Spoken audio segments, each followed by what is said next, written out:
Calendar অনুযায়ী তারিখ হলো আশ্বিনের 9, 1432 বঙ্গাব্দ। কেমন আছেন আপনারা সবাই? আজকে আমাদের অনুষ্ঠানে আছে টরন্টো থেকে আমাদের প্রিয় আপু হোসনেয়ারা জেমি, আছে ঢাকা থেকে হুজাইফা আল মাহমুদ।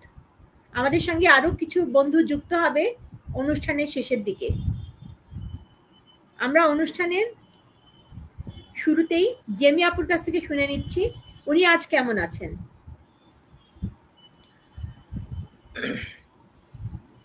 শুভ সময়, আমার সকাল 11:03 বাজে, তো শুভ সময়টাই ভালো শোনাবে। তো সবাইকে আমার অনেক অনেক শুভেচ্ছা এবং ভালোবাসা। তো আজকে আমি ভালো আছি, সকাল থেকে একটু ব্যস্ত ছিলাম, কারণ প্রাত্যহিক কিছু কাজ থাকে না, তো সেগুলো আগে সেরে নিয়েছি। তারপরে বন্ধুরা তোমাদের সঙ্গে এসছি, কিছু কবিতা হবে, কথা হবে, আমাদের কথা, আমরা কেমন আছি, আমার দেশ কেমন আছে, একদম দেশের বাইরের মানুষ কেমন আছে, এগুলি নিয়েই কথা হবে।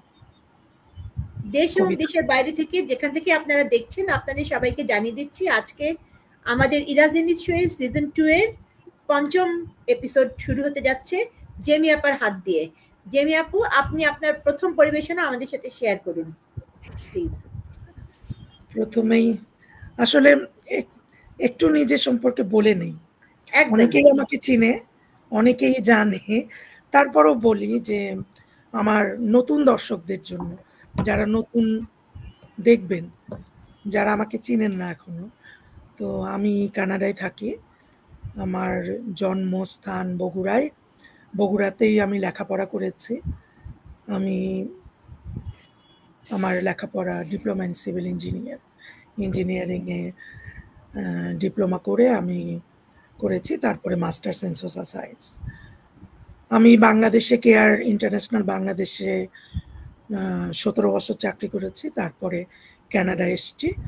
কানাডায় এসে আমি মানসিক প্রতিবন্ধী চ্যালেঞ্জিং শিশু যারা, তাদের নিয়ে এখানে প্রায় 10 বছর ধরে কাজ করছি।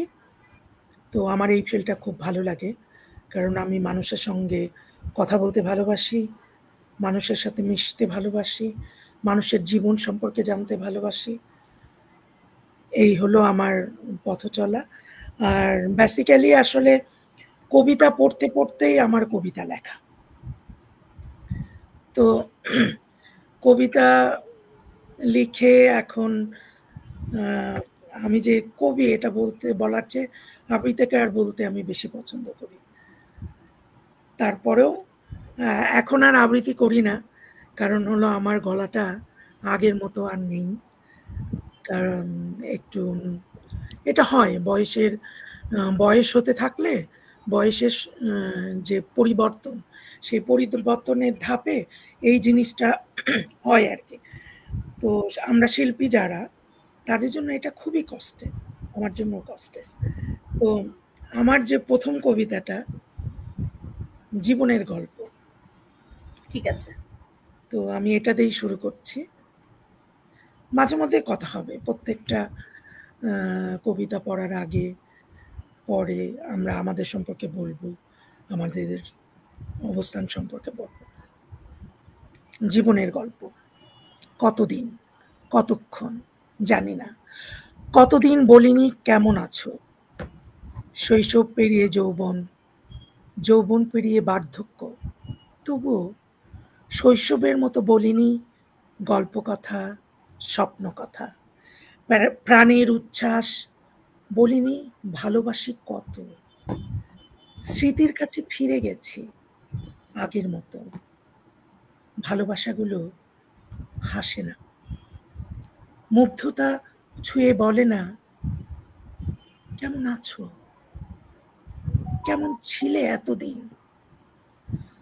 আগত সন্ধ্যায় আমাদের সব কথা বলা হলেও হয়নি বলা অনেক কথা। ক্লান্তহীন চোখ চেয়ে থাকে, নীরব স্মৃতির কাছে ফিরে এসে শুনেছি আত্মকথার কোলাহল। সব কথা বলা হয়ে গেছে, স্মৃতির গল্প বলিনি সেখানে, শুধুই কালো মেঘ, নিস্তব্ধ চিৎকারে স্মৃতি আর আকাঙ্ক্ষার গল্পেরা থেমে গেছে। মুহূর্তে ফুরিয়ে যায় সব কথা, বোবা দৃষ্টি বলে যায় দূরে।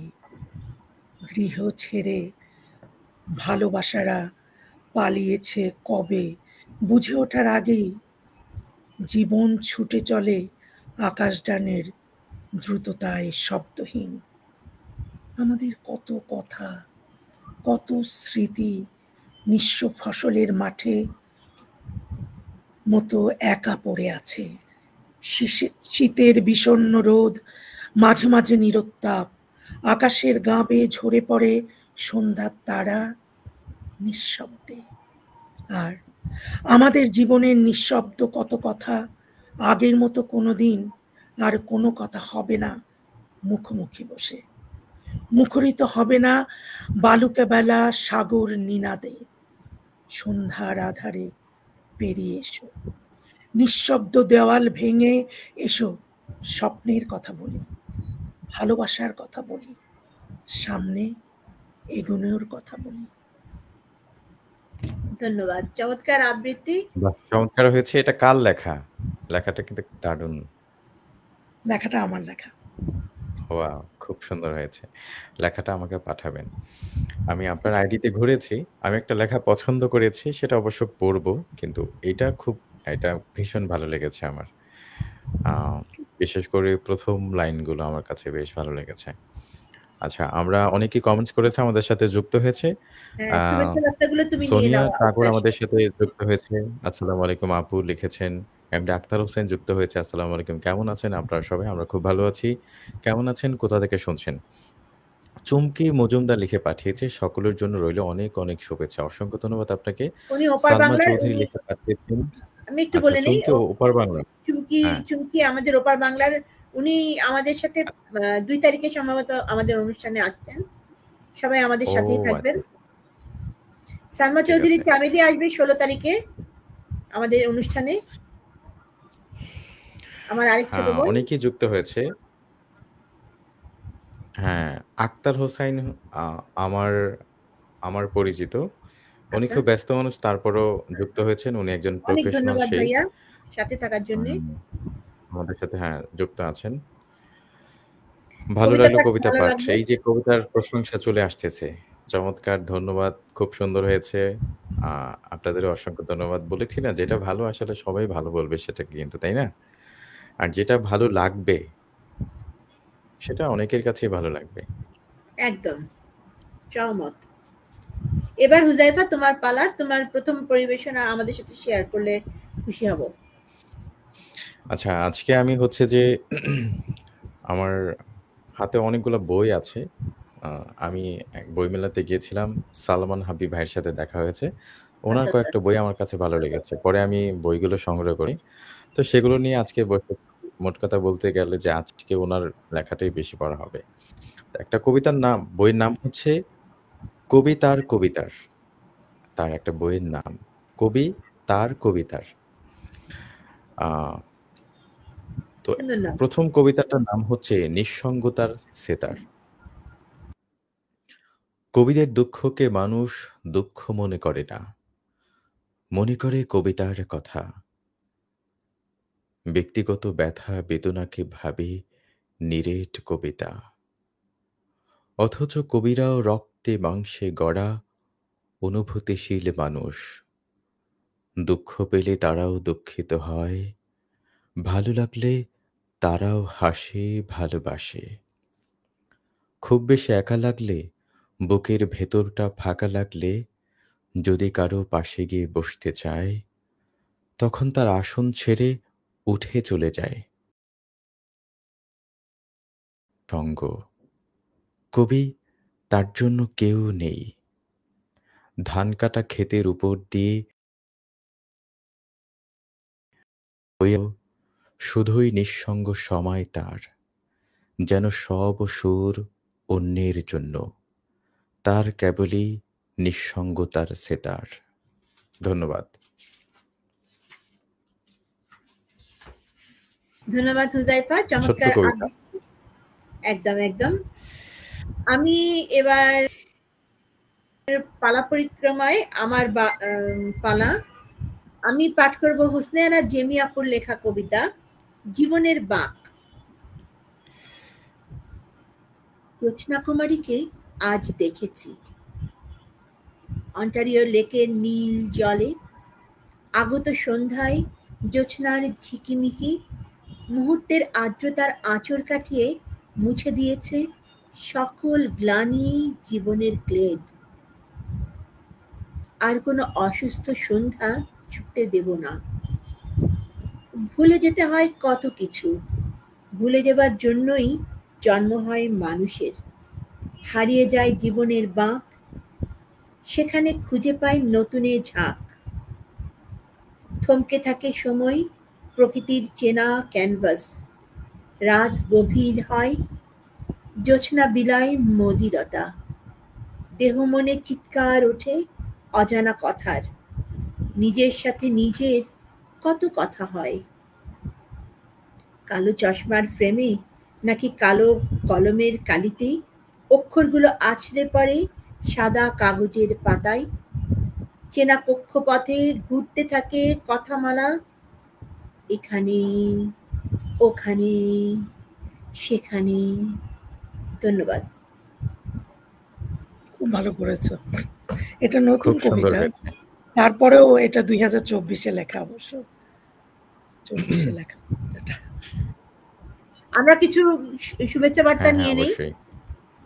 আমাদের সঙ্গে আক্তার ভাই যুক্ত হয়েছেন উত্তরা থেকে। উনি বলেছেন খুব সুন্দর হয়েছে। সালমা চৌধুরী চামেলি বলেছে বাহ খুব সুন্দর, থ্যাংক ইউ বোন। মোহাম্মদ আক্তার ভাই আবারও লিখেছেন খুব সুন্দর লাইভ চলছে, থ্যাংক ইউ সো মাচ। লাইভটি ভালোবেসে শেয়ার করে দিলে আরো খুশি হব, আরো অনেকে আমাদের সাথে সংযুক্ত হতে পারবে। আক্তার ভাই লিখেছেন খুব সুন্দর। এবার আমার পরে আবারও জেমি আপুর পালা।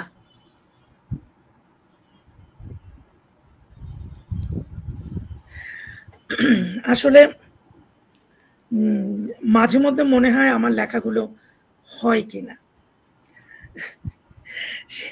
সেজন্য মাঝে মধ্যে নিজে খুবই কনফিউশনে থাকি যে কবিতা হয় কিনা। সো আমি এখন পড়বো একটা ইংরেজি কবিতা পড়ি। হ্যাঁ, ইংলিশ, আমার নতুন বই। এই সময়ে এই সময়ে বের হওয়া। আমি একটু নারীবাদী কবিতা ইদানিং বেশি লিখি। তো sleepless woman. At 3 in the night, sleep escaped me. No, not because of a baby's cry, nor my husband's habit or reaching out in sleep. I stay awake because inside me 1,000 women speak.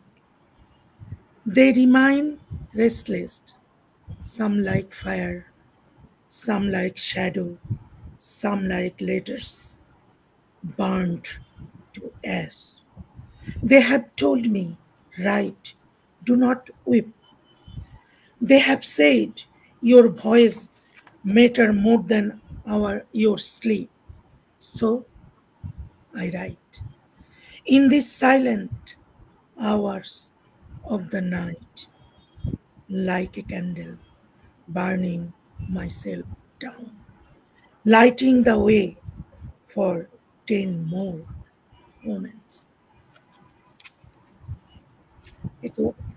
চমৎকার আবৃত্তি, চমৎকার thought provoking poem, like আ candle burning down. Wow, খুবই সুন্দর একটা কবিতা, ভালো লাগলো। এবারে পালা হুজাইফার। হুজাইফা, আমি দুটা শুভেচ্ছা বার্তা পেয়েছি। চুমকি মজুমদার লিখেছে মিষ্টি জেনিতের মিষ্টি কণ্ঠে কবিতা শুনলাম, খুব ভালো লাগলো, thank you so much, this means a lot dear. Salma Chowdhury Chameli লিখেছে অসাধারণ জেনিত রাজি আপু, thank you so much dear. ভালোবেসে আমাদের অনুষ্ঠানটা কেউ শেয়ার করে দিলে আরো মানুষ দেখতে পারতো।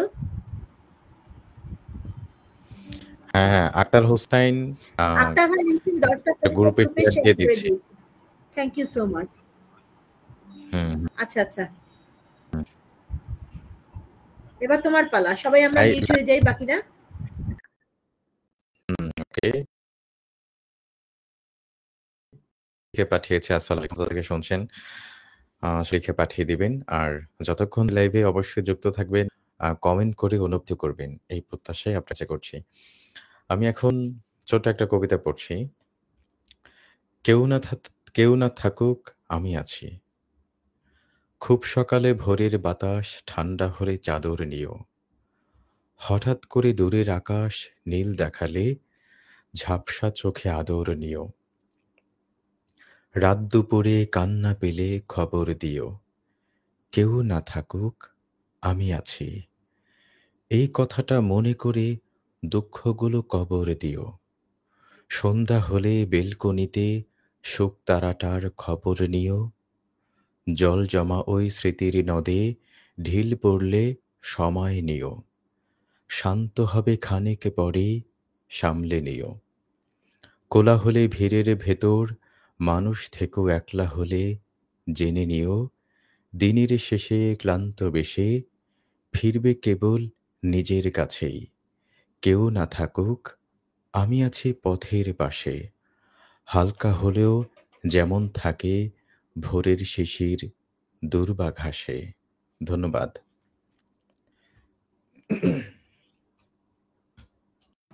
ধন্যবাদ হুজাইফা, চমৎকার আবৃত্তি। এবারে পালা পরিক্রমায় আমি আছি। পাঠ করছি টরন্টো থেকে মৌ মধুবন্তী আপুর কবিতা প্রতিমা আর প্রতিমা। আকাশের মেঘে যেন তোমারই আঁচল ভাসে, প্রতিমা গড়েছি তাই তোমারই ছায়া দিয়ে, পূজার থালায় যখন ফুল সাজাই ভালোবেসে, মনে পড়ে তোমারই হাতে গড়া সেই মাটির প্রদীপ। প্রতিমা নীরব স্থির, তার চোখে নেই ভাষা, কিন্তু তার মাঝে দেখি তোমারই করুণা ভরা দৃষ্টি। তবুও জানি এ শুধু আমারই মনের আশা, তুমি তো জীবন্ত, তুমি তো আমার সব সৃষ্টি।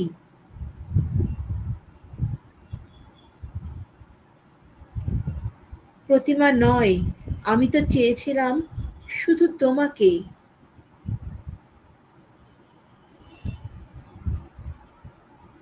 যার ঋণ শোধ হয় না। প্রতিমা শুধু এক রূপ, যার হৃদস্পন্দন নেই। তুমি তো সত্যিকারের দেবী, যার কাছে কোনো তুলনা হয় না। ধন্যবাদ। মনে হয় হারিয়ে গেছে তো। হ্যাঁ, ওর আজকে ওয়াইফাই ডাউন। অসুবিধা নাই, আমরা আগাইতে থাকি।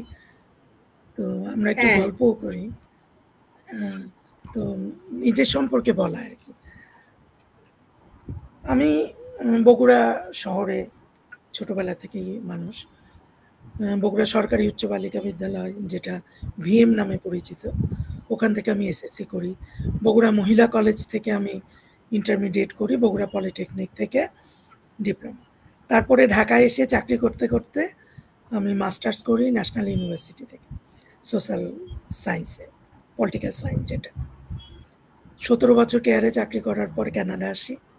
আসার পরে তো প্রতিবন্ধীদের নিয়ে কাজ করছি এখন। এই কাজটা আমার খুব ভালো লাগে। এক একটা দিন এক একটা গল্পের মতো আর কি। তো আমার কাছে অনেক বড় পাওয়া যে ছোটদের জন্য আমি লিখেছি, তার জন্য বগুড়ার একটা সংগঠন বামিহাল আমাকে শিশু সাহিত্যে পুরস্কার দিয়েছে। সবচেয়ে বড় পাওয়া হলো বগুড়া মহিলা কলেজ আমাকে কলেজ অ্যাওয়ার্ড দিয়েছে কলেজের 60 বছর পূর্তিতে। এটা লেখালেখির জন্য, তো এটা অনেক বড় পাওয়া। এটা আমার কাছে নিজের শহরে, নিজেকে শহর থেকে যেখানে আমি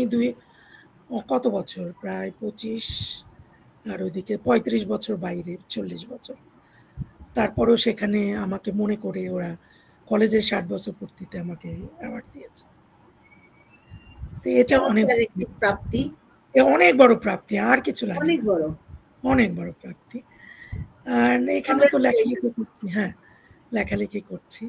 তো এবারের যে কবিতাটা পড়বো আমি, কবিতাটার নাম ক্ষত।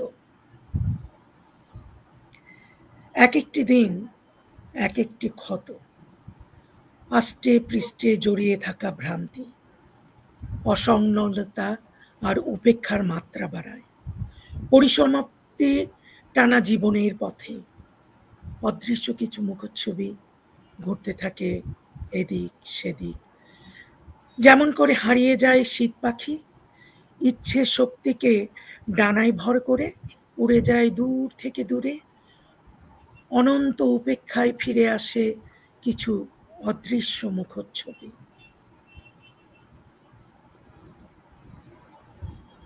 কখনো ছুঁয়ে যাওয়া হাত ছেড়ে যায়, পাওয়া না পাওয়ার স্মৃতিতে ফিরতে চায়।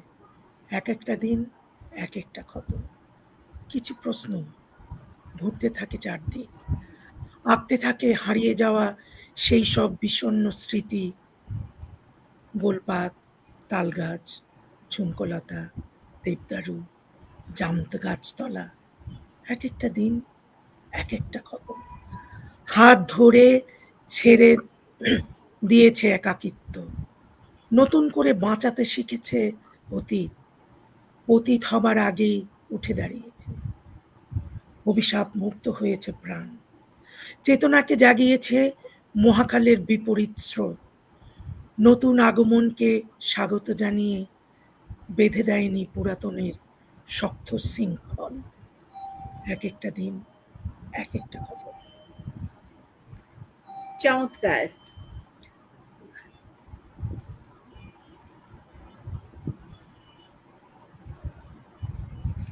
সুন্দর একটি আবৃত্তি। হুজাইফা, তুমি আরেকবার চেষ্টা করো।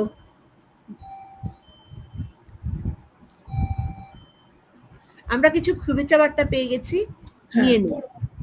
নিয়ে নাও। সোনিয়া টগর আমাদের প্রিয় ভাবি বলছে, আপু সবার আবৃত্তি খুব সুন্দর হয়েছে। ও আমাদের চেয়ে বয়সে অনেক ছোট, কিন্তু আমাদের ক্লাসমেটের ওয়াইফ বলে আমরা ওকে আদর করে ভাবি ডাকি। সম্পর্কটা তো আসলে দামি, তাই না?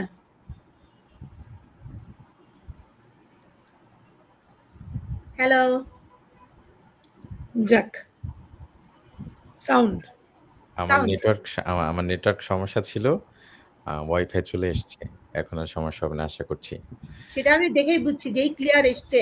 এতক্ষণ পর্যন্ত হেজি ছিল। আচ্ছা আচ্ছা। আব্দুর রহমান ভাই, নান্নু ভাই বলছেন লাইভে যুক্ত হয়ে গেলাম। থ্যাংক ইউ ভাই, ভালোবেসে লাইভটা শেয়ার করে দিলে কৃতজ্ঞ থাকবো। আচ্ছা, আক্তার হোসেন লিখেছে, যারা আছেন ট্যাপ ট্যাপ করে দিন, মানে শেয়ার করতে বলেছে। মুগ্ধতা আর মুগ্ধতা, কবি নজরুলের কিছু কবিতা শুনতে চাই। কার কণ্ঠে কবিতা নজরুলের কবিতা শুনতে চায়? কে শোনাবেন? আমার সাহস হচ্ছে না। খুব প্রশংসনীয় ভালোবাসা, ভীষণ ভালো লাগছে। এরপর লিউ সামিত লিখে পাঠিয়েছে, চরিত্র যতটা পবিত্র, ব্যক্তিত্ব ততটাই সুন্দর। এটা কোন প্রেক্ষিতে বলেছেন? আপু সবার আবৃত্তি খুব সুন্দর হয়েছে। আমি এই কটাই কমেন্ট দেখতে পাচ্ছি। আপনারা দেখতে পেলে পড়ে ফেলুন। আচ্ছা, এবার তোমার কবিতা পড়ার কথা আর কি।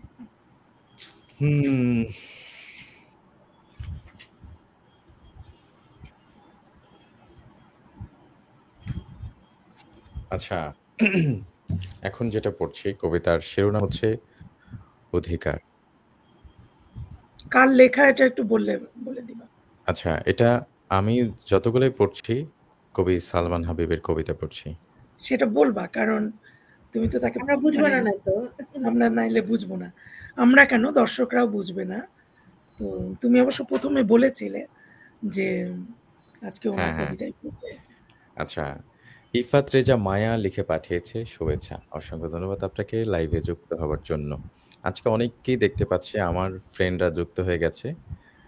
তাদের সবাইকে কৃতজ্ঞতা। অনেক কৃতজ্ঞতা। তাহলে কবিতায় ফিরি। কবি সালমান হাবিবের কবিতা অধিকার। যে মানুষটা আমার, তাকে অন্য কারোর জন্য মন খারাপ করতে দেখলে খারাপ লাগে। অন্য কারো বারণ শুনে কোনো কিছু থেকে বিরত থাকতে দেখলে খারাপ লাগে।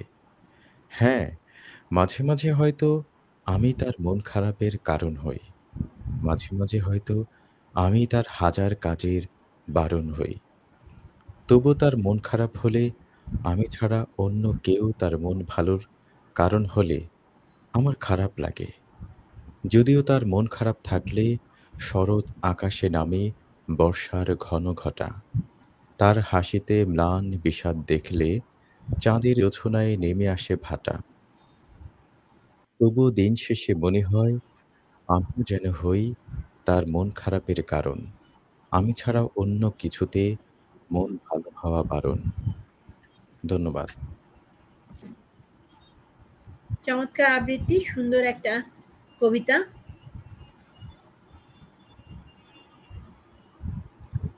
আমরা এবার ফিরে আসছি আমার কাছে। আমি একটা আমার লেখা কবিতা পাঠ করছি। লাভ prism. 9,000 years of lingering around through 9,000 layers of ashes in my heart. I searched and searched if I have left any precious, if I have missed any live feelings. I waited so long, 'cause I'm sure of my heart. I know we are not meant to be, yet I waited if the universe supported my love. I stood by the mountain, I waited there in the hopes you will one day remember your promise. Promises are made in heaven, but destined to be fragmented. I know it's true, but I'm so overwhelmed to believe. I'm waiting, I've waited, I've perceived my feelings, and the waiting is so long. I've perceived my heart waiting, and the heart is still in love. I've perceived my passion full in bloom. My passion is like ever rounding seasons. Seasons are rounding around the horizon. Summer and winter stanza of life. Water is flowing around the shores. Tides and ebbs a stanza of life. Tears falling down on and off. Through tearful eyes, I had seen your blue eyes, such blissful and lively. I've treasured my feelings, and my feelings are treasured in a chest in my chest. So close to my heart, so close to your heart. I know you are somewhere near to me in the earth. Mother Earth and the universe one day will surely find you for me. Let my prayers find your way. Let my feelings find your say. Let my love find your day. Let my eyes made you stay. Just next to my heartbeat you sway. Forever and ever you make our promise fulfill, I pray. Yes, what I always pray. Thank you. খুব সুন্দর। চমৎকার হয়েছে। Thank you. আমরা শুভেচ্ছা বার্তা পেয়ে গেছি আক্তার ভাইয়ের কাছ থেকে। বাহ, চমৎকার। এবং আরো এসছে, আক্তার ভাই লিখেছেন খুব সুন্দর কবিতা আড্ডা। থ্যাংক ইউ সো মাচ, অনুপ্রাণিত বোধ করছি। এবারে পালা জেমিয়াপুর। এখানে একটা গল্প বলি, তো আচ্ছা, তাহলে বুঝবে যে আমরা মেয়েদের জন্য, মেয়েদেরকে কিভাবে, এখন তো ওটা আরো বেশি হচ্ছে। আমার বাবা যখন ঈদের কাপড় কিনতে যেত, থান কাপড় কিনতো, আমরা 4 বোন তো বলতো আমার মেয়েরা কিন্তু কালো, সেই বুঝে কাপড় দিবে। তো থান কাপড় কিনে আনতো, আম্মা আমাদের জন্য জামা বানানো, তো একই রকম। তো সেখান থেকে এই কবিতাটা লিখেছি। কবিতার নাম, এখানে বলে রাখি ওই সমসাময়িক কালের আমিও, আমার বাবাও থান কাপড় কিনে আনতেন। আমরা 2 বোন, সেম কাপড়টা আম্মুও আমার জন্য বানিয়ে দিতেন, আমাদের 2 বোনের জন্য।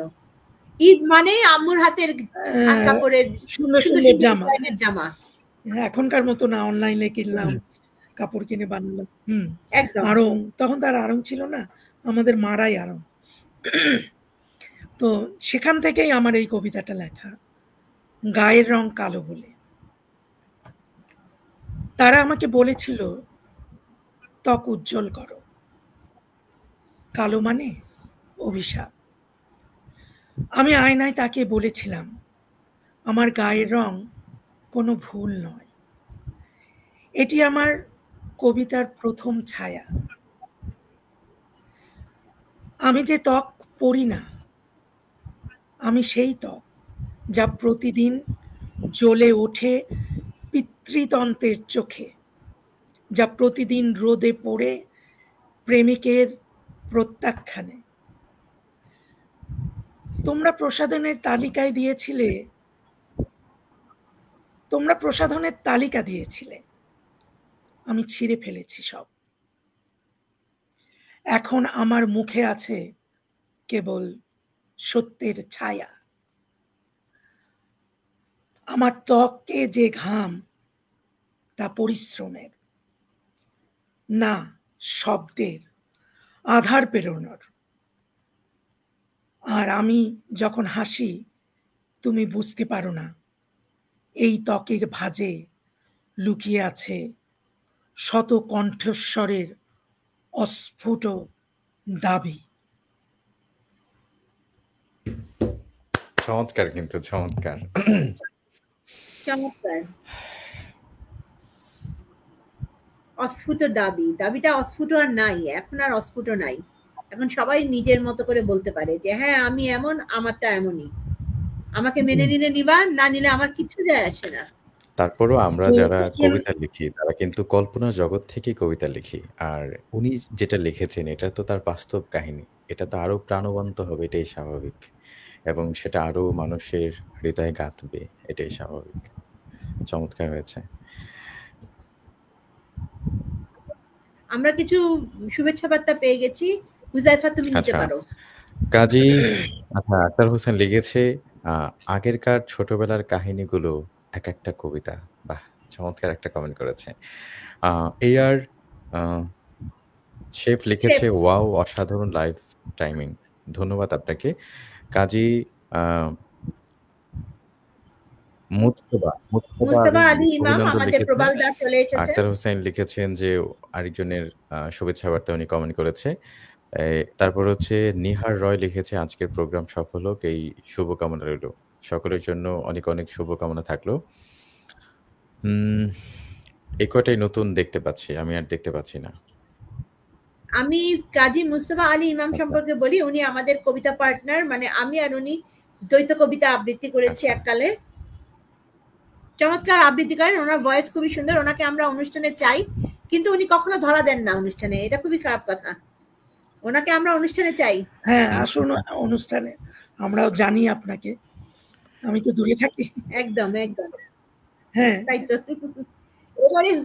এবারে হুজাইফার পালা। আচ্ছা, আমি এখন হোসনে আরা জেমি ওনার একটা কবিতা পড়ছি। ঠিক আছে। কবিতার বইটার নাম হচ্ছে বৃষ্টি করে নেবে, কাব্যগ্রন্থ নাকি? বৃষ্টি করে নেবে। আচ্ছা, এই কবিতার বইটার নাম রাখার কারণ কি? এই নামটা রাখার কারণ কি? বৃষ্টি করে নেবে বইটা আমার প্রথম কাব্যগ্রন্থ। এটা একটা প্রতিযোগিতার মাধ্যমে করা হয়। আমাকে বলা হয়েছে 40টা কবিতা দেন, আমি দিছি। তারপরে কি নাম দিব, আমি বইটাতে খুঁজে দেখি 35টা কবিতার মধ্যে 14টা কবিতায় বৃষ্টি নিয়ে লেখা। আচ্ছা, তো বৃষ্টিটা আমার খুবই প্রিয়। তো এখানে খুব মানে বৃষ্টিতে ভেজার যে আকাঙ্ক্ষাটা, সেটা আমি খুব মিস করি। এখানকার বৃষ্টি এত ঠান্ডা, ভেজা যায় না। তো সেখান থেকেই আর কি এটা লেখা, নামটা দেওয়া। তার মানে বৃষ্টি সবারই ভালো লাগে? হ্যাঁ, অবশ্যই। আচ্ছা, আমি বৃষ্টি পছন্দ করি না। আমার যত যেখানে প্রয়োজনীয় সময় হয় ঠিক তখনই ঝমঝম করে বৃষ্টি পড়ে। আমি বৃষ্টি একদম দেখতে পারি না। আমি রোদ পছন্দ করি। আমি খুবই একটা মানে ইমপ্র্যাকটিক্যাল মানুষ। আমি যখন জাহাঙ্গীরনগর বিশ্ববিদ্যালয়ে ইকোনমিক্স নিয়ে অনার্স এবং মাস্টার্স করছিলাম, তখন আমাকে সবাই চিনতো এই বলে যে ওই যে ঝাঁকড়া চুলের ওই আপুটা যে সারাক্ষণ ঠোঁটে লিপস্টিক মেখে থাকে আর ইয়ে করে, দুপুর রোদে একা একা হাঁটতে চলে যায়। আমি ঠিক দুপুর রোদে যখন চরম গরম, সবাই ঘুমাচ্ছে, তখন আমি একা একা কালভার্টের পাশে গিয়ে বসে বসে পা দুলাতাম আর মাছ গুনতাম। এবং একটা মায়াবী বাঁক ছিল জাহাঙ্গীরনগরের ওই জলাশয়ের উপরে আকাশের ছায়া পড়তো, আমি এই বসেই থাকতাম সন্ধ্যা পর্যন্ত। মাগরিবের আজানের সময় ধাক্কা মেরে টান মেরে আমার বান্ধবীরা আমাকে নিয়ে যেত, হলের গেট বন্ধ হয়ে যাবে চল। আমি হলাম সেই বান্দা। আমি বৃষ্টি একদম পছন্দ করি না। বৃষ্টি পড়লে আমি জানলা দরজা বন্ধ করে বর্ষামঙ্গল কাব্য শুনতে রাজি আছি, আচ্ছা কিন্তু আমি বৃষ্টির ভিতরে ভিজতে রাজি না। আমি আপনার রাজি। বৃষ্টিতে না ভেজার কারণ কি? অপছন্দ করার কারণটা কি? ওটা বলছে ও। কারণ আমার অল্প সর্দি লাগে, অল্প সর্দি লাগে। আমাকে দেখেও কি বোঝা যাচ্ছে না? এই অলওয়েজ টিস্যু পেপার আমার সাথে থাকে। আমার ঠান্ডা লাগে অল্পে। তবে আমার বৃষ্টি খুবই ভালো লাগে। বিশেষ করে বৃষ্টির সময় আসলে আমি কয়েকটা গান শুনি। একটা হিন্দি গান হচ্ছে যে যে তুম ভিগনা পছন্দ, একটা এরকম একটা গান আছে, ওই যে নেহা কাক্কার। মানে এটার অর্থ হচ্ছে তুমি বৃষ্টিতে ভেজা পছন্দ করো, আমি ভেজা তোমাকে পছন্দ আর করি। আমি তোমাকে দেখতে পছন্দ করি বৃষ্টিতে ওই গানটা ভিজতে। আমি শুনি। এটা হলো নেহা কাক্কারের গান। আরেকটা হচ্ছে तुम মোহাব্বত भीगना বর্ষা पसंद দেনা करते हो তু और একটা গান मुझे আছে। भीगते ঠিক हुए আছে। तुम। তারপর আরেকটা আরেকটা হচ্ছে কি? মোহাব্বত বর্ষা দেনা তু। উফ, मोहब्बत बरसा देना तू, সাবন, হ্যাঁ। सावन आया है। তো চমৎকার লাগে। এটা মনে হয় ইয়ের গান, সম্ভবত এটা একটা ভূতের সিনেমার গান, যেটাতে যেটাতে ইয়ে আছে, আমার প্রিয় নায়িকা বিপাশা বাসু আছে, কলকাতার মেয়ে। হ্যাঁ, এটা একটা কিন্তু ছবি দেখিনি, তবে শুনেছি এবং রিভিউ দেখেছি। ভূতের আমি দেখেছি, ভীষণ ভয়ের। আর এখন আমি বলি আমার বৃষ্টি কেন ভালো লাগে। বৃষ্টি আমার কাছে, বৃষ্টি মানে রোমান্টিকতা। ঠিক আছে। বৃষ্টি হলেই আমার ইচ্ছে করে যে কাউকে নিয়ে ছাদের ওপারে চলে যাই, মানে ছাদের উপরে চলে যাই এবং ছাদের কোনো এক কার্নিশে তাকে বসিয়ে আমি তার পায়ে লাল রঙের আলতা দেই। আর আলতাটা বৃষ্টিতে ধুয়ে যায়। হ্যাঁ, বৃষ্টিতে ধুয়ে যাক। ভাই ধাক্কা দিও না, তাহলেই চলবে, পড়ে টুটে যাবে। ও বলেছে ছাদের কার্নিশের গোড়ায়। না না, কার্নিশের গোড়ার নিচেও হতে পারে, নিচে বসে থাকবে পাটা মেলে, তারপরে ওইখানে চেয়ারও হতে পারে, কবিতা হয়ে যাবে একটা, যাও। হ্যাঁ, তো এই হচ্ছে। ওইখানে আরো কিছু আছে, এগুলো বলা যাবে না। ঠিক আছে, বলা যাবে না, কাল্পনিক। ঠিক আছে, মানে বৃষ্টি আসলে এতটাই ভালো লাগে এবং আমি মাঝে মধ্যে ভিজি বৃষ্টিতে, প্রায় ভেজা হয়, তো বৃষ্টি ভালো লাগে। আমাদের একজন মুস্তাফা আলী ইমাম ভাই আমাদেরকে বলেছেন যে নিশ্চয়ই, মানে উনি আসবেন আমাদের অনুষ্ঠানে, আমরা অপেক্ষা করব।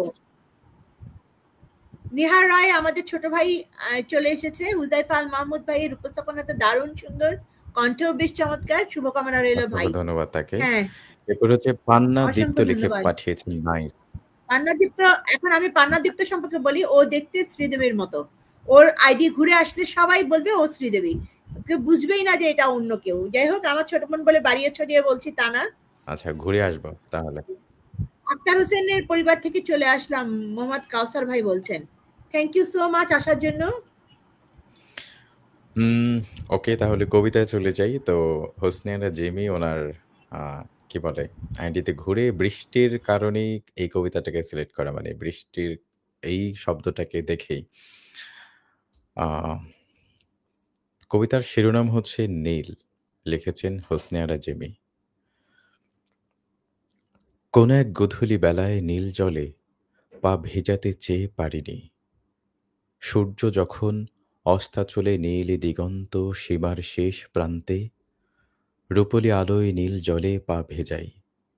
লেকের ধারে আগত সন্ধ্যার ঝিরিঝিরি বাতাস কানে কানে বলে যায় ভালোবাসি বড্ড বেশি। আমার মনের মাঝে নীলের মন্থন, নীল জলেরা যখন আছড়ে পড়ে পা ভেজায়। অস্তগামী সূর্যের লাল আভা আমার কপলে ছোঁয়, তুমি তখন অনেক দূর সূর্যের আলোক রেখায়। কত অলস দুপুর কেটেছে নদী তীরে, সবুজ গালিচায় বিছিয়েছি আমার শাড়ির আঁচল, ভেবেছি তোমাকে সেই ক্ষণে অহর্নিশি, পেতে চেয়েছি সেই আসনে তোমার কোমল স্পর্শ, বিকেলের নরম আলোয় দেখতে চেয়েছি দূরের আকাশে নীলের অবগাহন, তোমার হাতে হাত রেখে ভালোবাসায় বিলীন। ধন্যবাদ। আমি বলি কবিতাটা লেখার লিখেছি আসলে সেদিন আমি অন্টারিও লেকে গেছিলাম বেড়াইতে। এরকম নীল আকাশ মানে আমি দেখি নাই। তো তখন ওখানে বসে বসে একটু আমি একা একা চলে যাইনি অন্টারিও লেকের পাড়ে, আমার খুব মন খারাপ হলে। তো সামার ছিল, খুবই নীল আকাশ। আমি যখন ছবি তুলছিলাম সেই নীল যেন অন্যরকম নীল, সেখান থেকে এই কবিতাটা লেখা আর কি। নীল এত প্রিয় যে আমি আমার কবিতায়, সব কবিতায় আমার কাল্পনিক যে নায়ক তার নাম রেখেছি নীলাক্ষর, নীলক্ষী যার, ব্লু আইড পারসন। আমি আজকে একটা কবিতা পাঠ করলাম, সেখানেও ওই ওই একই আছে যে ব্লিসফুল ব্লু আইজ। আচ্ছা, নীল নিয়ে আমার একটা ডুয়েট কবিতা আছে, আমি সেটা হোসনে জেমি আপুর সাথে পড়বো, ঠিক আছে? ঠিক আছে। আচ্ছা জেমি আপু, আপনার ইয়েটা একটু দেখেন, ইনবক্সে মনে হয় পাঠিয়েছে আমি কবিতাটা। আপনাকে তোমার কাছে পাঠাই, তুমি তার কাছে পাঠিয়ে দিও। আচ্ছা ঠিক আছে। আচ্ছা ঠিক আছে, ফোন নিতে হবে। আমি ততক্ষণে কিছু শুভেচ্ছা বার্তা নিয়ে নেই। বা খুব সুন্দর কবিতা কাউসার ভাই লিখেছেন। পান্নাদীপ্ত বলেছে, আপু অনেক ধন্যবাদ এত ভালোবাসার জন্য, তুমি তা ভালোবাসার পাওয়ারই মতো মানুষ। খুব সুন্দর লাইভ চলছে। আচ্ছা, আমি ইনবক্সে পাঠিয়ে দিয়েছি, তুমি পাঠাও আমাকে। একজনে ডাকছে, আমি ফিরছি, ঠিক আছে? আচ্ছা ঠিক আছে।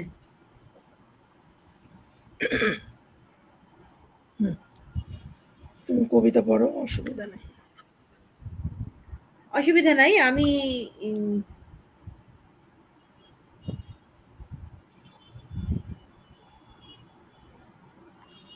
এই নে কবিতা পাঠিয়ে দিয়েছি। আচ্ছা পেয়েছি, মানে আমার আর একটা ফোনে আর কি। হ্যাঁ হ্যাঁ হ্যাঁ, আমাকে একটু 1 মিনিট সময় দিতে হবে কবিতা পাঠের জন্য। আচ্ছা আমি কবিতা শুরু করে দিচ্ছি।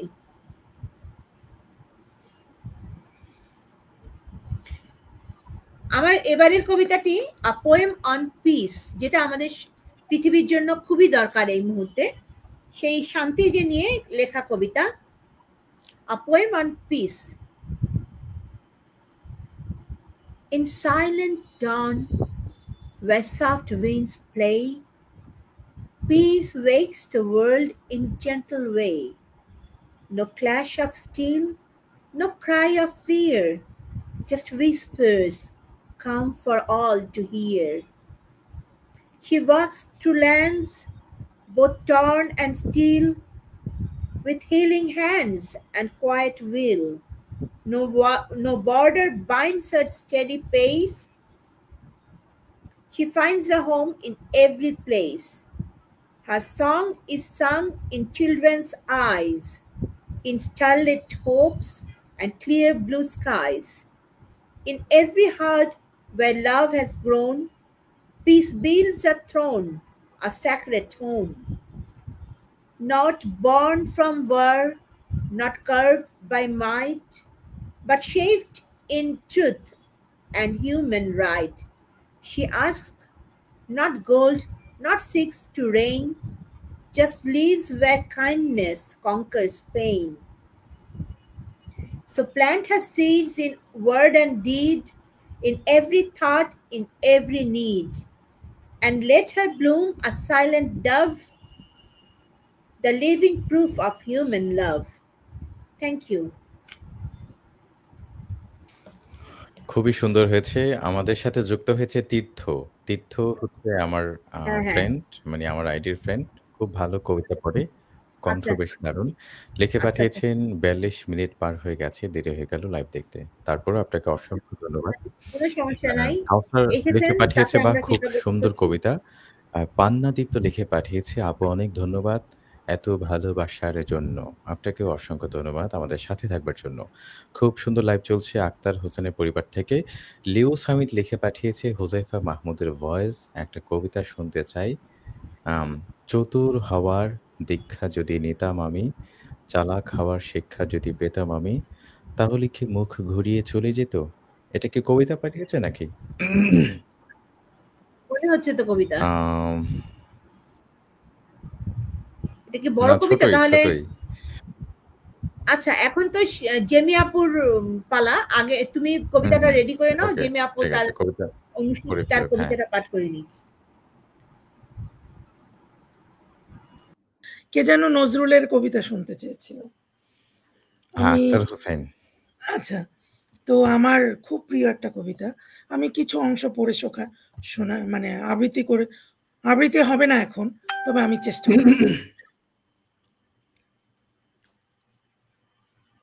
আমার কাছে নাই, আমি আমার ব্রেন থেকে পড়ব। বন্ধুগণ, আপনারা যে সওগাত আজ আমার হাতে তুলে দিলেন, আমি তা মাথায় তুলে নিলাম। আমার সকল তনু মন প্রাণ আজ প্রাণীর মতো বেজে উঠেছে। তাতির শুধু একটি মাত্র সুর ধ্বনিত হয়ে উঠেছে। আমি ধন্য হলুম, আমি ধন্য হলুম। আমায় অভিনন্দিত আপনারা সেই দিনই করেছেন যেদিন আমার লেখা আপনাদের ভালো লেগেছে। বিংশ শতাব্দীর অসম্ভবের সম্ভাবনার যুগেই আমি জন্মগ্রহণ করেছিলাম। এরই অভিযান সেনাদলের তুর্য বাদকের একজন আমি। এই হোক আমার সবচেয়ে বড় পরিচয়। আমি এই দেশে, এই সমাজে জন্মেছি বলেই শুধু এই দেশেরই, এই সমাজেরই নই, আমি সকল দেশের, সকল মানুষের।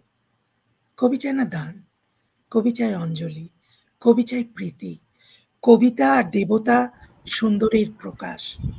সুন্দরকে স্বীকার করতে হয় যা সুন্দর তা দিয়ে। সুন্দরের ধ্যান, তার স্তবজ্ঞানই আমার ধর্ম। তবু বলছি, আমি শুধু সুন্দরের হাতে বীণা, পায়ে পদ্ম ফুলে দেখিনি, তার চোখে চোখ ভরা জলও দেখেছি। শ্মশানের পথে, গোরস্থানের পথে তাকে ক্ষুধা দীর্ণ মূর্তিতে ব্যথিত পায়ে চলে যেতে দেখেছি। যুদ্ধভূমিতে তাকে দেখেছি, কারাগারের অন্ধকূপে তাকে দেখেছি, ফাঁসির মঞ্চে তাকে দেখেছি। রবীন্দ্রনাথ আমায় প্রায় বলতেন, দেখ উন্মাদ, তোর জীবনে শেলির মতো কিটসের মতো খুব বড় একটা ট্র্যাজেডি আছে, তুই প্রস্তুত হ। জীবনের সেই ট্র্যাজেডি দেখবার জন্য কতদিন অকারণে অন্যের জীবনকে অশ্রুর বরসায় আচ্ছন্ন করে দিয়েছে, কিন্তু আমারই জীবনে রয়ে গেল বিশুষ্ক মরুভূমির মতো তপ্ত, মেঘের ঊর্ধ্বে শূন্যের মতো কেবল হাসি, কেবল গান, কেবল বিদ্রোহ। আমার বেশ মনে পড়ছে একদিন আমার জীবনের মহা অনুভূতির কথা। আমার ছেলে মারা গেছে, আমার মন তীব্র পুত্র শোকে যখন ভেঙে পড়েছে, ঠিক সেই দিনেই, সেই সময়ে আমার বাড়িতে হাসনাহেনা ফুটেছে। আমি প্রাণ ভরে সেই হাসনাহেনার গন্ধ উপভোগ করেছিলাম। আমার কাব্য, আমার গান, আমার জীবনের অভিজ্ঞতার মধ্য হতে জন্ম নিয়েছে। যদি কোনোদিন আপনাদের প্রেমের প্রবল টানে আমাকে আমার একাকিত্বের পরম শূন্য থেকে অসময়ে নামতে হয়, তাহলে সেই দিন আমায় মনে করবেন না আমি সেই নজরুল, সেই নজরুল অনেক দিন আগে মৃত্যুর খিড়কি দুয়ার দিয়ে পালিয়ে গেছে। মনে করবেন পূর্ণত্বের তৃষ্ণা নিয়ে যে একটি অশান্ত তরুণ এই ধরায় এসেছিল অপূর্ণতার বেদনায়, তারই বিগত আত্মা স্বপ্নে আপনাদের মাঝে কেঁদে গেল। যদি আর বাঁশি না বাজে, আমি কবি বলে বলছি নে, আমি আপনাদের ভালোবাসা পেয়েছিলাম, সেই অধিকারেই বলছি, আমায় আপনারা ক্ষমা করবেন, আমায় ভুলে যাবেন। বিশ্বাস করুন, আমি কবি হতে আসিনি, আমি নেতা হতে আসিনি, আমি প্রেম দিতে এসেছিলাম, প্রেম পেতে এসেছিলাম। সে প্রেম পেলাম না বলে প্রেমহীন এই নীরব পৃথিবী থেকে নীরব ও অভিমানী চিরদিনের জন্য বিদায় নিলাম। যেদিন আমি ভোট চলে যাব সেদিন হয়তো বা বড় বড় সভা হবে, কত প্রশংসা, কত কবিতা বেরোবে আমার নামে, দেশপ্রেমিক, ত্যাগী, বীর, বিদ্রোহী, বিশেষণের পর বিশেষণ, টেবিল ভেঙে ফেলবে থাপ্পড় মেরে বক্তার পর বক্তা। এই অসুন্দরের শ্রদ্ধা নিবেদনে শ্রাদ্ধ দিনে বন্ধু তুমি যেন যেও না, যদি পারো চুপটি করে বসে আমার অলিখিত জীবনের কোনো একটি কথা মনে করো। ধন্যবাদ সবাইকে।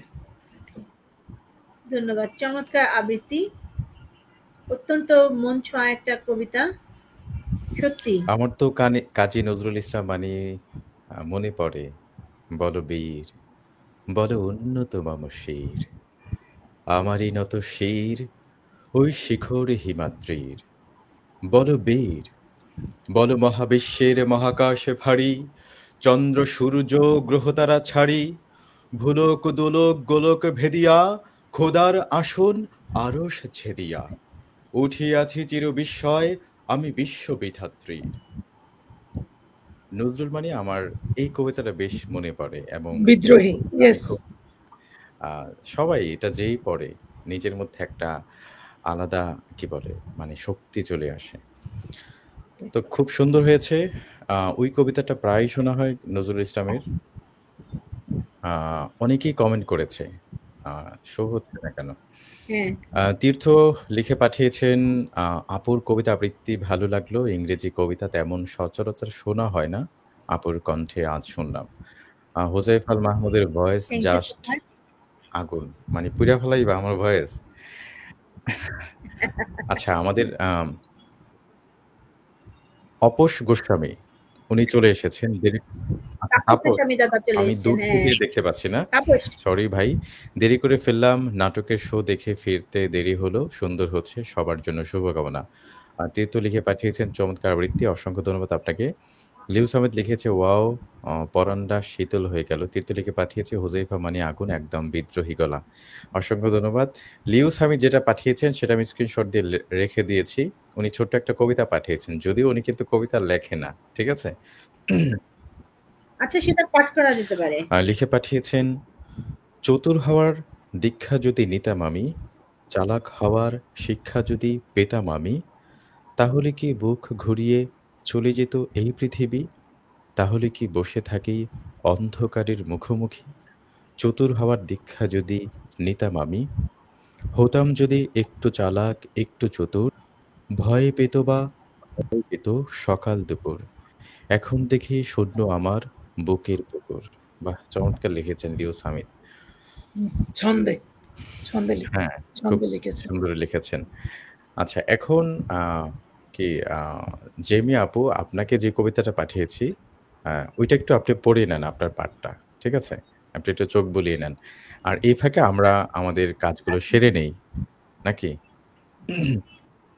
আচ্ছা, আমি এবার একটা গানের লিরিক্স নজরুলের পাঠ করবার চেষ্টা করব, কারণ তাপস গোস্বামী দাদা লিখেছেন নজরুল শুধু বিদ্রোহী নয়, প্রেমেরও কবি। এবং আমি একটা প্রেমের গান তার লিরিক্স পাঠ করার চেষ্টা করছি। এটা আমার খুব ফেভারিট একটা গান, এটা আমার বান্ধবীরা সবাই জানে, আমার খুবই ফেভারিট একটা গান। মোর ঘুমো ঘরে এলে মনোহর, নম নম নম নম নম নম, শ্রাবণ মেঘে নাচে নটবর, শ্রাবণ মেঘে নাচে নাচে নাচে, শ্রাবণ মেঘে নাচে নটবর, ঝম ঝম রম ঝম ছম ছম, মোর ঘুমো ঘরে এলে মনোহর, শিয়রে বসি চুপি চুপি চুমিলে নয়ন, শিয়রে বসি চুপি চুপি চুমিলে নয়ন, মোর বিকশিল আবেশে তনু, নিপসম নিরুপম মনোরম, মোর ঘুমো ঘরে এলে মনোহর, নম নম নম নম নম নম। ধন্যবাদ। আসলেই কবি যারা আছেন, এবারে কবিরা কখনো বিদ্রোহী, কখনো অভিমানী, কখনো দুঃখে ভারাক্রান্ত। ঠিক আছে? কখনো প্রেমের উত্তাল সাগর তাদের মধ্যে খেলা করে। কখনো বা আ আ কি বলে? অভিমানের ঝড়ো হাওয়া তাদের মধ্যে খেলা করে। তো কবিতাকে আসলে ধরা যায় না। তারা কি অভিমানী নাকি ভালোবাসার মানুষ, নাকি বিদ্রোহী, নাকি দুঃখিত, নাকি সুখী? এটা আসলে মুশকিল। এটা একদম ঠিক কথা। কবিতা আসলে আমি তো কবিতা পড়তে, পড়তে কবিতা লিখি। আমি ৮২ থেকে আবৃত্তি করি। তো ৯১-৯২ এ যখন ক্যাসেটের যুগ, তখন থেকে আমি হ্যাঁ। আবৃত্তি করি। আমি সব্যসাচীর আ 'যদি আর বাঁশি না বাজে' এটা শুনে, শুনে মুখস্থ করেছি। তখন তো আর ইন্টারনেট ছিল না, বই সব জায়গায় পাওয়া যেত না। ৭ দিনে মুখস্থ করে বগুড়া শহরে আবৃত্তি করেছি। আর ৯২ এ গীতালি তখন একটাই কিন্তু গীতালি। গীতালি থেকে আমার হ্যাঁ, গীতালি। ৩ টা ক্যাসেট প্লেয়ার বের হয়েছে।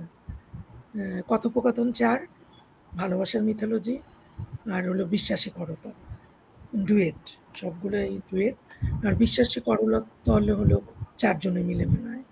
বিশ্বাসী করতল ১ম, তারপরে ভালোবাসা, তারপরে কথোপকথন ৪, ওই সময়ই তারা আমাকে কথোপকথন ৪ কি পূর্ণেন্দু Yes. পত্রীর? ওটা ৪ টা পুরাটা। চমৎকার, চমৎকার। শোনো, আমার YouTube এ গেলে তোমরা হোসনে রাজিম, আমি লিংক পাঠিয়ে দেব। তোমরা শুনে দেখতে পারো আচ্ছা। ওখানে। আমার এই কণ্ঠ আর তখনকার কণ্ঠ ডিফারেন্ট। জানি না কেন এরকম হলো।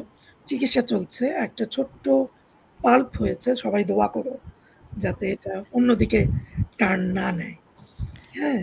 তারপরও আর কত কবিতা আবৃত্তি করে মানুষকে পাগল করবেন? আমাদের তো সিরিয়াল দিতে হবে, তাই না?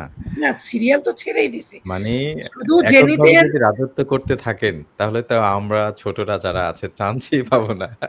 না, না, না, না। তোমাদেরকে আমি অনেক আগেই ছেড়ে দিয়েছি। এখন কেউ যদি জানতে চায়, কবিতা নিয়ে শিখতে চায়, তো আমি তাদেরকে মানে চেষ্টা করি উচ্চারণ, কবিতা। ওনার কাছে শিখার আছে অনেক কিছু। পত্রকাব্য যে ধীরে, ধীরে পড়তে হয় সেটা আমার জানা ছিল না। উনি আমাকে পত্রকাব্য ১ম মানে বুঝিয়েছেন যে ধীরে, ধীরে হ্যাঁ, হ্যাঁ, আপনি চিঠির মতো আমাকে করে পড়তে কলের হয়। সময় বলেছিলেন যে, আমরা এনাকে যাকে নিয়ে আসবো, তার থেকে আমার কবিতার হাতখড়ি আবৃত্তির মানে অনেকটাই শেখা এবং আপনি এই শব্দটা স্পষ্ট করে আমাকে বলেছেন যে, আবৃত্তি। মানে আমরা তো বলি যে আবৃত্তি। আবৃত্তি। অনেকে আবৃত্তি বলে। কিন্তু আবৃত্তি না, আবৃত্তি। ঠিক আছে? আবৃত্তি। বৃত্তি পরীক্ষার আগে একটা লাগিয়ে দিতে হবে। হ্যাঁ, হ্যাঁ। আবৃত্তি। তো সেটাও আমাকে বলেছেন যে আমি সেটা জেমি আপুর থেকে শিখেছি। আচ্ছা, ইরা জেনিত আপনার কাছে একটা কবিতা পাঠিয়েছি। আমি বড় কবিতা পড়ি না। ওই কবিতাটা জেমি আপুকে পাঠান, উনি পড়ুক। আ আ খুব রিকোয়েস্ট করেছে, আমাকে একজনে পাঠিয়েছে।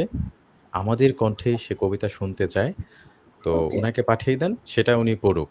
আর আমরা তাহলে আমাদের ডুয়েট কবিতা আমরা শেষে পড়ব। যেহেতু নীল আমাদের সবারই পছন্দ। ঠিক আছে? আর নীল নিয়ে যেহেতু কবিতাটি আমার ডুয়েট, তাহলে সম্মানিত দর্শক শ্রোতা আপনারা যারা আছেন অবশ্যই সাথে থাকবেন। আমরা কিন্তু আ আ অনুষ্ঠানের শেষ পর্যায়ে আমরা আমাদের ডুয়েট আবৃত্তিটা করব। আমি কিছু কমেন্ট নিয়ে ফেলি, হ্যাঁ? হ্যাঁ, আহ হ্যাঁ। লিখে পাঠিয়েছে লিউস আহমেদ লিখে পাঠিয়েছে, "ওয়াও! পরাণটা শীতল হয়ে গেল।" কেন শীতল হয়ে গেল আপনার পরাণটা? কার কবিতা শুনে শীতল হয়ে গেল? চিত্র লিখে পাঠিয়েছে, "হুজাইফা ভাই মানি আগুন একদম বিদ্রোহী গলা।" অসংখ্য ধন্যবাদ। তাপস গোস্বামী লিখে পাঠিয়েছে, "নজরুল শুধু বিদ্রোহী আছে।" এটা পড়েছি। আচ্ছা, আমরা কিন্তু তাপস গোস্বামীকে একদিন চাই নাকি?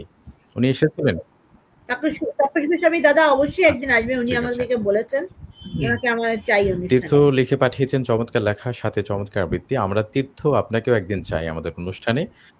আ একদিন আপনিও আসবেন। আমাদের সাথে কবিতা হবে, আড্ডা হবে। আ হুযাইফা ভাই জেনিত আব্বুকে দিয়ে কি আপনার ওই যে যেটা পাঠিয়েছি, এই কবিতাটা পাঠিয়েছি। হ্যাঁ, উনিও হ্যাঁ। অনুরোধ করেছেন যে ওই কবিতাটা যেন উনি পড়ে আমাদেরকে শোনায়। বাহ! চমৎকার! লিউস হামিদ লিখে পাঠিয়েছে, আ "মনুষ্যত্বই মানুষের আসল পারফিউম, যার সুঘ্রাণ মৃত্যুর পরও থেকে যায়।" আসলেই তাই। খুব সুন্দর লিখেছেন। আপনাকে অসংখ্য ধন্যবাদ আমাদের সাথে থাকবার জন্য।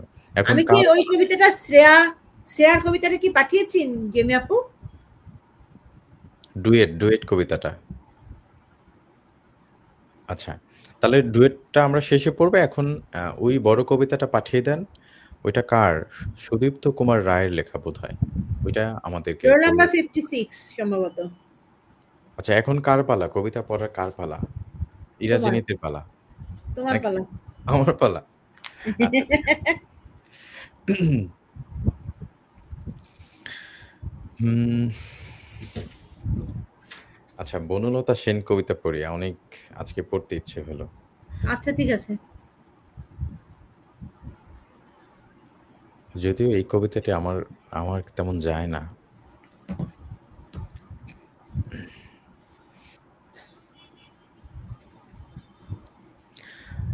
আমরা সবাই মিউট হয়ে নিই, হ্যাঁ? বনলতা সেন, জীবনানন্দ দাশ। হাজার বছর ধরে আমি পথ হাঁটিতেছি পৃথিবীর পথে। সিংহল সমুদ্র থেকে নিশীথের অন্ধকারে মালয় সাগরে অনেক ঘুরেছি আমি। বিম্বিসার অশোকের ধূসর জগতে সেখানে ছিলাম আমি আরো দূর অন্ধকারে বিদর্ভ নগরে। আমি ক্লান্ত প্রাণ এক, চারিদিকে জীবনের সমুদ্র সফেন। আমারে দুদণ্ড শান্তি দিয়েছিল নাটোরের বনলতা সেন। চুল তার কবেকার অন্ধকার বিদিশার নেশা, মুখ তার শ্রাবস্তির কারুকার্য। অতি দূর সমুদ্রের পর হাল ভেঙে জিনাবিক হারায়েছে দিশা। সবুজ ঘাসের দেশ যখন সে চোখে দেখে দারুচিনি দ্বীপের ভেতর, তেমনি দেখেছি তারে অন্ধকারে। বলিছে সে, এতদিন কোথায় ছিলেন? পাখির নীড়ের মতো চোখ তুলে নাটোরের বনলতা সেন। সমস্ত দিনের শেষে শিশিরের শব্দের মতন সন্ধ্যা আসে। ডানার রৌদ্রের গন্ধ মুছে ফেলে চিল। পৃথিবীর সব রং নিভে গেলে পাণ্ডুলিপি করে আয়োজন। তখন গল্পের তরে জোনাকির রঙে ঝিলমিল। সব পাখি ঘরে আসে, সব নদী ফুরায় জীবনের সব লেনদেন। থাকে শুধু অন্ধকার মুখোমুখি বসিবার বনলতা সেন। ধন্যবাদ। ধন্যবাদ, চমৎকার আবৃত্তি।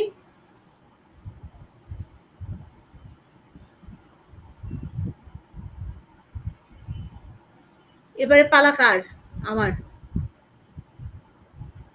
ঠিক আছে, পাঠ করছি দেবব্রত মুখোপাধ্যায়ের লেখা কবিতা ঘরোয়া সংবাদ। শোবার ঘরের নাম মন, বারান্দার নাম মানিয়ে নেওয়া। এমন একটি বাড়ির উঠোনে তুমি সুখ রঙের ৩টি শাড়ি রোদে দিচ্ছ। ঠোঁটে শীত আর আঙুলে নীরবতা। জলখাবার তৈরি করছো সাবধানে। জানলার নাম আকাশ, অসুখের নাম বাহানা। এমন একটি বাড়ির স্যাঁতসেঁতে কলতলায় তুমি আলতারাঙা পা ধুয়ে ফেলছো। মাঝে মধ্যে নরম রাগ ছুড়ে দিচ্ছ এদিক সেদিক। হাসছো অল্প, কিছুটা অভিমান, কিছুটা গম্ভীরতা রেখে। এমন একটি বাড়ির দুপুরের নাম বিরহ, তোমার নাম ভালোবাসা। ধন্যবাদ। চমৎকার হয়েছে। কিছু শুভেচ্ছা বার্তা এসেছে, পড়ে নেন। একদম একদম নিয়ে নাও।